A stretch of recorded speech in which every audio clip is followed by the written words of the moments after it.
Hello friends, स्वागत है आप सभी का CB आर्ट्स क्लासेस में। दोस्तों, ये वीडियो मैं अपलोड कर चुका था, लेकिन इसमें दो मिस्टेक हो गई थी बहुविकल्पीय प्रश्न में। तो मैं धन्यवाद देता हूं रविंदर जी को कि उन्होंने मुझे सही इसका आंसर बताया और जो है मैंने इसको करेक्ट करके फिर से री अपलोड कर दिया है। तो दोस्तों, मेरा उद्देश्य बिल्कुल नहीं कि आपको गलत बताना। बाय मिस्टेक हो गया था तो आगे ऐसी गलती नहीं होगी। मैं पूरी कोशिश करूँ कि आपको जो इन्फॉर्मेशन मिले बिल्कुल सही मिले। आज के इस वीडियो में दोस्तों अर्थशास्त्र के बारे में चर्चा करने वाले हैं। बहुत सारे कमेंट भी आ रहे थे, तो पहले बहुविकल्पीय प्रश्न कवर कर लेते हैं कुछ, और इसके बाद कुछ इंपॉर्टेंट क्वेश्चन मैं आपको बता दूंगा, आप उसे तैयार करिए। जैसे मुझे टाइम मिलता है मैं दोस्तों आगे क्वेश्चन उसको भी कवर करवा दूंगा। तो चलिए शुरुआत करते हैं। बहुविकल्पीय प्रश्न देखते हैं। निम्नलिखित में से कौन सा व्यष्टि अर्थशास्त्र का एक उदाहरण नहीं है? तो दोस्तों, सबसे पहले आपको ये समझना पड़ेगा कि व्यष्टि अर्थशास्त्र क्या होता है। व्यष्टि का मतलब आप सिंपल वर्ड में समझे छोटा अर्थशास्त्र, ठीक है। तो यहाँ पे इस अर्थशास्त्र के अंतर्गत यानी व्यष्टि जो अर्थशास्त्र है, ठीक है, यानी माइक्रो, ठीक है। जैसे सिम होता है, सिम में सबसे छोटा वाला जो भाग होता है उसे माइक्रो सिम बोलते हैं। वैसे ही अर्थशास्त्र में यानी सबसे छोटे की बात हो रही है।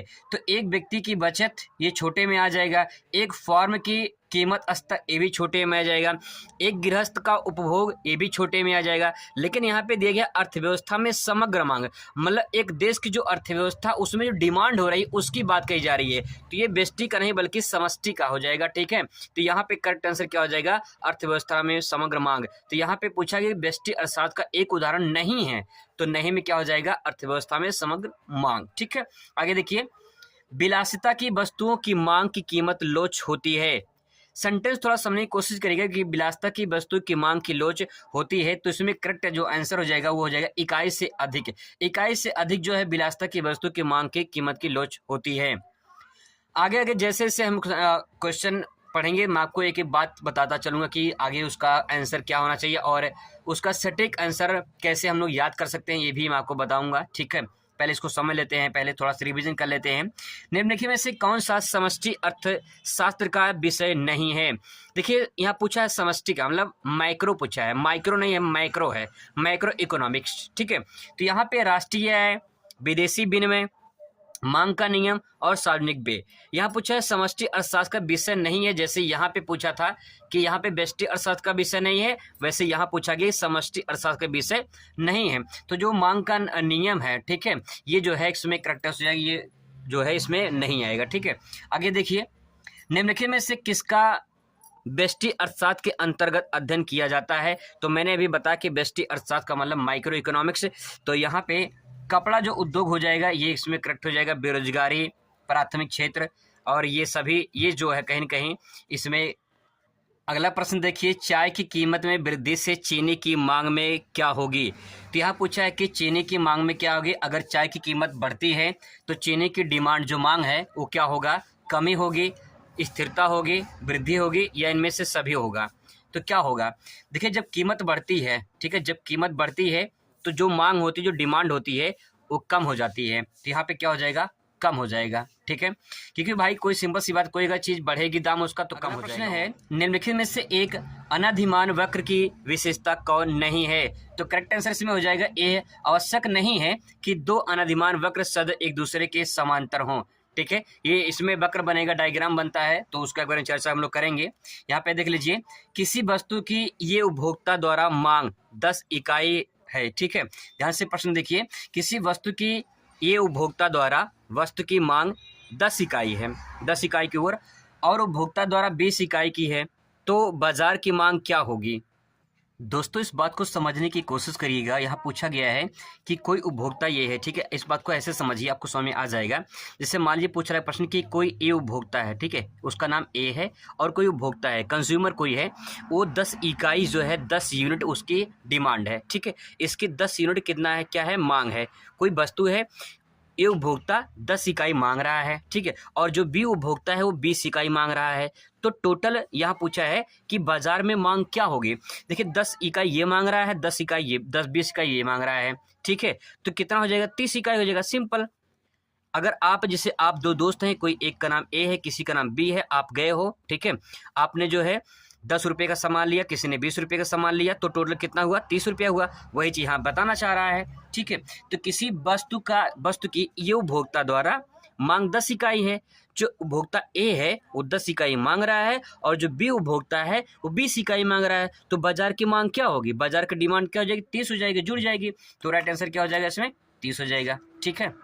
अब दोस्तों अगला प्रश्न दे सकते हैं, पूर्ण प्रतियोगिता के अंतर्गत होता है ए आर बराबर एम आर, ए आर से छोटा एम आर, या फिर ए आर से बड़ा ए एम आर, इनमें से कोई नहीं। तो दोस्तों यहाँ पे थोड़ा सा समझने की कोशिश करिए, मैं थोड़ा सा इस प्रश्न को आपको समझा दूं कि ये प्रश्न क्या कहना चाह रहा है। पूर्ण प्रतियोगिता का मतलब क्या होता है? पूर्ण प्रतियोगिता का मतलब कि जो बाजार है, जैसे कि बाजार है, ठीक है, जो बाजार है, इस बाजार में चाहे क्रेता हो, ठीक है, चाहे विक्रेता हो, क्रेता और विक्रेता भारी मात्रा में हो, ठीक है, तो बाजार पूर्ण होगा। बात समझ में आ रही है? अगर कोई बाजार है, उस बाजार में क्रेता और विक्रेता बड़ी संख्या में मौजूद हो तो उसे पूर्ण प्रतियोगिता कहेंगे, क्योंकि क्रेता और विक्रेता होंगे तभी जो है प्रतियोगिता होगी, और कैसी होगी? पूर्ण होगी। बात समझ में आ रही है? अब सवाल ये है कि ए आर और ए एम आर क्या है। देखिए, ए आर का मतलब होता है ए आर और एम आर, ठीक है। ए आर का मतलब होता है एवरेज, एवरेज रेवेन्यू, ठीक है, इसको बोलते हैं एवरेज, इसको बोलते हैं एवरेज रेवेन्यू, ठीक है, और इसको बोलते हैं मार्जिनल, इसको बोलते हैं मार्जिनल रेवेन्यू, ठीक है। यानी इसको बोलते हैं हिंदी में औसत, औसत आय, ठीक है, या आगम बोलते हैं, औसत आय या औसत आगम, ठीक है, आगम भी बोलते हैं, अर्थशास्त्र की भाषा में आगम बोलते हैं। और इसको बोलते हैं मार्जिनल यानी सीमांत, इसको बोलते हैं सीमांत आगम, ठीक है। बात समझ में आ रही है? औसत आगम का तात्पर्य होता है कि जैसे मान लो कि कोई वस्तु है, ठीक है, कोई वस्तु है, उस वस्तु की कीमत 10 है, 10 रुपये है। बात समझ में आ रही है? उस वस्तु की कीमत 10 रुपये है। अब जो सवाल ये कि जो वस्तु है, इस वस्तु की कीमत 10 रुपये है, और मान लीजिए 20 वस्तु बिक चुका है, ठीक है। तो जितना वस्तु बिका है, जितना वस्तु बिका है, और ये 20 वस्तु है, 10 रुपये बिक रहा है, कितना हो जाएगा? 200 रुपया हो जाएगा, ठीक है। तो 20 वस्तु और 200 रुपया, ये इन दोनों का जो अनुपात होगा इसी को औसत आगम कहा जाएगा। बात समझ में आ रही है? भाई जितना वस्तु है कितने बिका है, वो जो निकालेंगे उसका औसत आय निकल जाएगा, ठीक है। ये तो हो गया औसत आय। अब देखिए सीमांत आय, सीमांत आय का मतलब ये होता है कि जो उत्पादन है उसका जो अतिरिक्त मूल्य होगा, जो उत्पादन है उसका जो अतिरिक्त मूल्य होगा, उस मूल्य को ही सीमांत लागत कहते हैं। सीमांत का मतलब होता है कि जो लास्ट में हमें जो रेवेन्यू मिलती है उसे बोलते सीमांत, ठीक है। अब यहाँ पे कहा गया कि पूर्ण प्रतियोगिता कब होगा। देखिए सीमांत और ये जो है औसत है, तो इसमें जो है सीमांत और औसत में ए आर बराबर एम आर होता है, क्योंकि जब औसत आय सीमांत आय ये दोनों बराबर होंगे तभी पूर्ण प्रतियोगिता होगा। बात समझ आ रही है? आगे थोड़ी सी और इसमें लंबी जो है आप इसमें सेंटेंस जोड़ सकते हैं। आगे हम क्वेश्चन आंसर करेंगे तो उसमें समझने की कोशिश करेंगे कि औसत आय और जो है सीमांत आय क्या है, इनके बारे में विस्तार से चर्चा करेंगे। तो इसमें करेक्ट आंसर क्या हो जाएगा आपका? ए आर बराबर एम आर हो जाएगा। अगला प्रश्न देखिए, निम्न में से कौन सी एक फर्म न्यूनतम लागत फर्म होती है? फर्म मतलब एक तरह से उद्योग, ठीक है। निम्न में से कौन सा एक फर्म न्यूनतम लागत फर्म होती है? तो पूर्ण प्रतियोगिता फर्म, अपूर्ण प्रतियोगिता फर्म, एकाधिकार फर्म या द्विकार फर्म, ठीक है, या द्विकार होता है ये। तो इसमें जो पूर्ण प्रतियोगिता फर्म है ये आपका फर्म न्यूनतम लागत फर्म होता है। आगे देखिए प्रश्न नंबर अगला देखिए, पूर्ण प्रतियोगिता बाजार में वस्तु की कीमत कौन निर्धारित करता है? तो इसमें पूर्ण प्रतियोगिता बाजार में वस्तु की कीमत कौन निर्धारित करता है? तो इसमें करेक्ट आंसर हो जाएगा उद्योग की मांग और आपूर्ति की शक्तियाँ।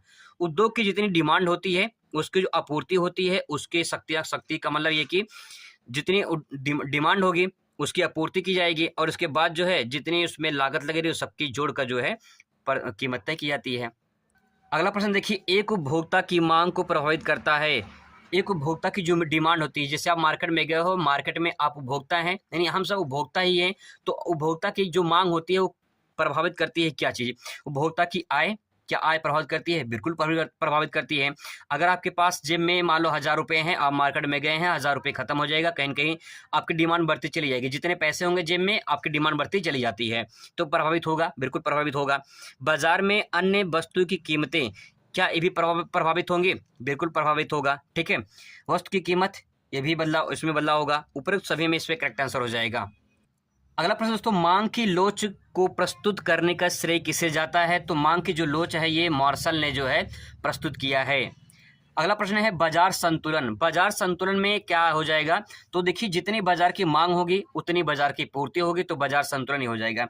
सिंपल वर्ड में इसको समझा जाए, जैसे मान लीजिए आप मार्केट में गए हैं, आप बाजार में गए हैं, ठीक है, तो बाजार में जो मांग होगी, जो डिमांड होगा, उसी मांग के अनुसार ही पूर्ति की जाएगी। बात समझ में आ रही है? जैसे कभी-कभी, जैसे जब दीपावली आता है तो उस टाइम पे बर्तन जो होते हैं उनकी डिमांड बढ़ जाती है, बर्तनों की दुकान पे भीड़ बहुत ज़्यादा लग जाती है, मिठाई की दुकान में भीड़ लग जाती है, तो कहीं न कहीं उनकी मांग है, तो मांग है तो फिर पूर्ति भी होगी, सप्लाई भी होगी। तो ही बात यहाँ पे कही जा रही है कि बाजार संतुलन तब होगा जितनी मांग होगी उतना पूर्ति भी हो रहा है, तो बाजार संतुलन बना रहेगा, ठीक है। दोस्तों, यही दो क्वेश्चन गलत हुए थे, क्वेश्चन नंबर 14 और क्वेश्चन नंबर 15, जिसे मैंने करेक्शन कर दिया है। क्वेश्चन नंबर 14 है पूर्ति के बढ़ने पर कीमत में वृद्धि होगी। अब इसका करेक्ट आंसर क्या हो जाएगा? इसमें वृद्धि हुआ, जो कि लग गया था कमी होगी, तो राइट आंसर वृद्धि होगा। अगला प्रश्न है क्वेश्चन नंबर 15, मांग के बढ़ने पर कीमत में कमी होगी। दोस्तों, इसमें करेक्ट आंसर हो जाएगा, जो कि पहला वाला ऑप्शन इसमें लग गया था। तो दोस्तों, मैंने करेक्शन कर दिया है, आप इसे रिवाइज कर सकते हैं।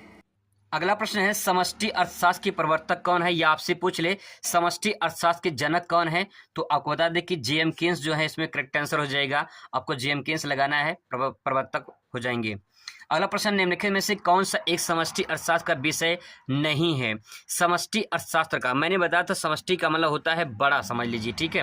बड़ा का मतलब कि एक मैक्रो, जो मैंने बताया सिम के बारे में, सिम में जो छोटा वाला होता है वो माइक्रो है, जो बड़ा वाला होता है वो मैक्रो है। तो इसमें जो है मांग का नियम जो है इसमें करेक्ट आंसर हो जाएगा, क्योंकि छोटे जो है व्यष्टि अर्थशास्त्र के अंतर्गत आ जाएगा। बाकी जो है रोजगार, राष्ट्रीय आय, विदेशी विनिमय, ये जो है कहीं न कहीं बड़े क्षेत्र में शामिल हो जाएगा, क्योंकि रोजगार जो होता है वो बड़े क्षेत्र में होता है। राष्ट्रीय आय देश का, और विदेशी विनिमय देश दूसरे देश में होता है विनिमय।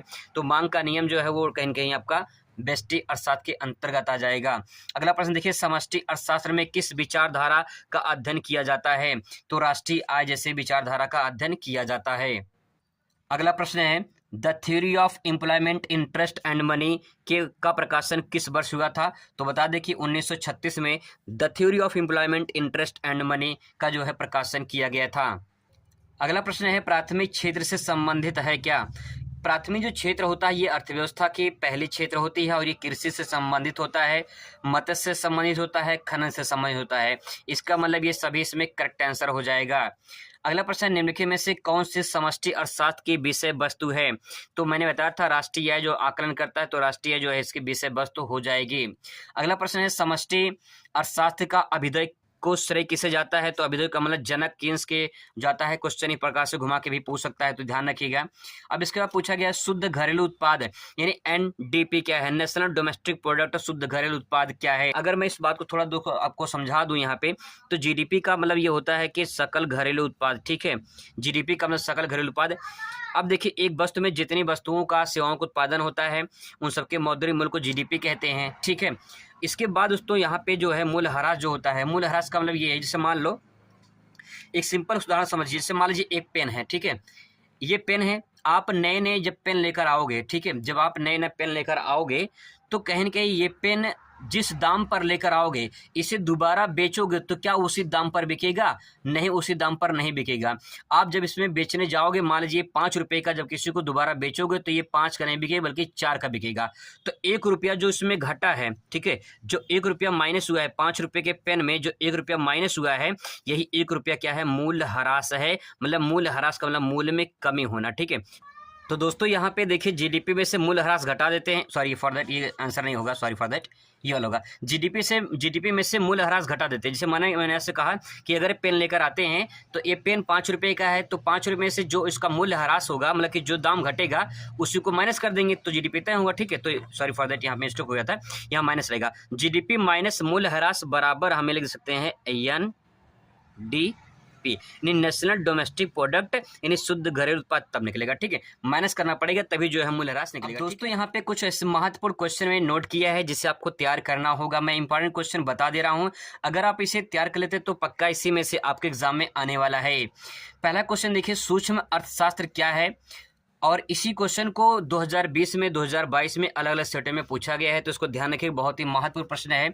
इसी क्वेश्चन को अथवा करके पूछा गया है, व्यष्टि अर्थशास्त्र को परिभाषित कीजिए। सूक्ष्म को ही व्यष्टि अर्थशास्त्र के रूप में पूछ सकता है कि व्यष्टि अर्थशास्त्र क्या है, परिभाषित कीजिए, ऐसे क्वेश्चन भी पूछ सकता है।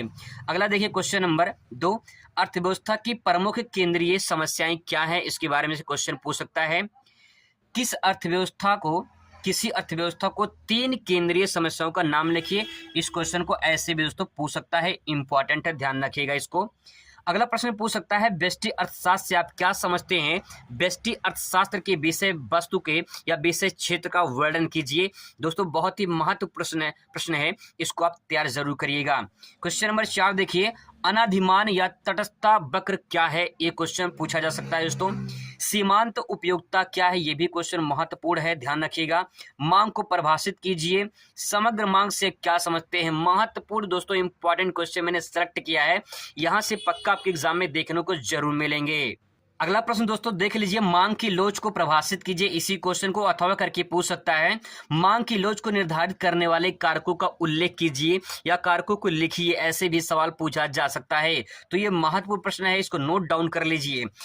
क्वेश्चन नंबर 9 देखिए, वस्तु की मांग को प्रभावित करने वाले प्रमुख कारकों का उल्लेख कीजिए। महत्वपूर्ण प्रश्न है दोस्तों, ध्यान रखिएगा इसको। इसके बाद क्वेश्चन नंबर 10वां देखिए, बहुत ही ज्यादा मोस्ट इंपॉर्टेंट है, इसको मोस्ट इंपॉर्टेंट कर लीजिए क्योंकि ये क्वेश्चन नहीं कितनी बार रिपीट हुआ है अलग अलग तरीके से। अनाधिमान वक्र क्या है, इसके प्रमुख विशेषताओं का वर्णन कीजिए। इसी क्वेश्चन को अथवा करके पूछा है दोस्तों। उदासीनता वक्र किसे कहते हैं, प्रमुख विशेषताओं का विवेचना कीजिए। इसी क्वेश्चन को फिर अथवा करके अलग अलग सेटों में पूछा गया है। तटस्थता वक्र क्या तात्पर्य है, तटस्थता वक्र का मुख्य विशेषताएं बताइए, यहाँ विशेषताएं पूछ सकता है।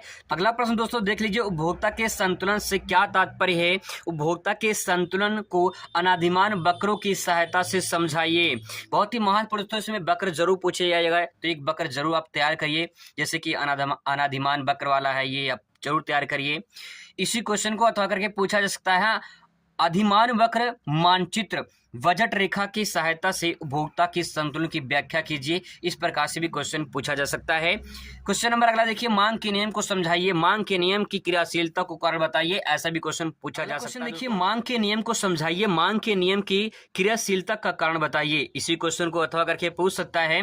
अनुसूची और चित्र की सहायता से मांग के नियम की व्याख्या कीजिए। स्थिर लागत से आप क्या समझते हैं, यह क्वेश्चन पूछ सकता है। उत्पादन के स्थिर लागत का क्या तात्पर्य है? क्वेश्चन नंबर अगला देखिए, अवसर लागत का क्या अर्थ है, ऐसा भी क्वेश्चन आपके एग्जाम में आ सकता है। क्वेश्चन नंबर 15 देखिए, परिवर्ती लागत के कोई 3 उदाहरण दीजिए। ऐसा क्वेश्चन आपको दोस्तों को मिल सकता है। पैमाने के प्रतिफल का क्या अर्थ है, या पैमाने के प्रतिफल से आप क्या समझते हैं? इसके बाद देखिए अगला क्वेश्चन, सीमांत लागत क्या है, ऐसा भी क्वेश्चन आपको देखने को मिलेगा एग्जाम में। और यहाँ पे 18 नंबर क्वेश्चन देखिए, अल्पकाल या दीर्घकाल में भेद बताइए, या पूछ सकता है उत्पादन में अल्पकाल और दीर्घकाल में अंतर को स्पष्ट कीजिए। क्वेश्चन नंबर 19 देखिए, सीमांत उत्पादन का क्या होता है, या सीमांत उत्पादन से क्या होता है, या सीमांत उत्पादन से क्या आशय होता है, ऐसा भी पूछ सकता है, क्या आशय होता है। तो आपसे दोस्तों ऐसा भी क्वेश्चन पूछ सकता है। सीमांत लागत यानी एमसी और दोस्तों औसत लागत यानी एसी क्या है, इनके संबंधों को रेखा चित्र द्वारा स्पष्ट कीजिए। क्वेश्चन नंबर 21 देखिए, सीमांत आगम से क्या समझते हैं, जो बहुविकल्पी में पूछा गया था। क्वेश्चन नंबर 22 देखिए, पूर्ण प्रतियोगिता की मुख्य विशेषताएं क्या हैं?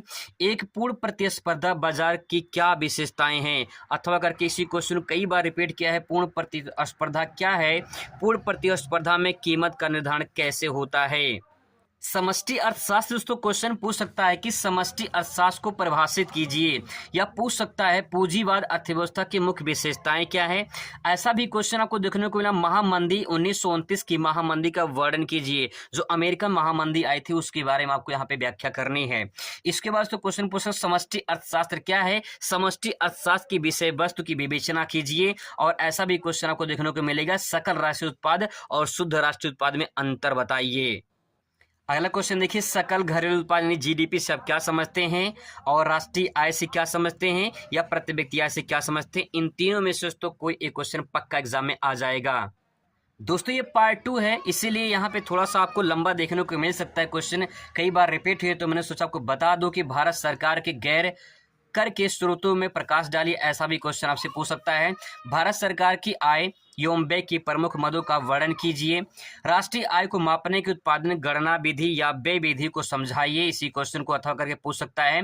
राष्ट्रीय आय को परिभाषित कीजिए। राष्ट्रीय आय की गणना करने की विधियों का विस्तार से समझाइए। मुद्रा को परिभाषित कीजिए। वस्तु विनिमय क्या है, या फिर मुद्रा के 3 प्रमुख कार्य। क्वेश्चनों को आप जरूर तैयार करिए, बहुत ही महत्वपूर्ण क्वेश्चन मैंने आपको बताया है। मुलाकात करते हैं दूसरे वीडियो में।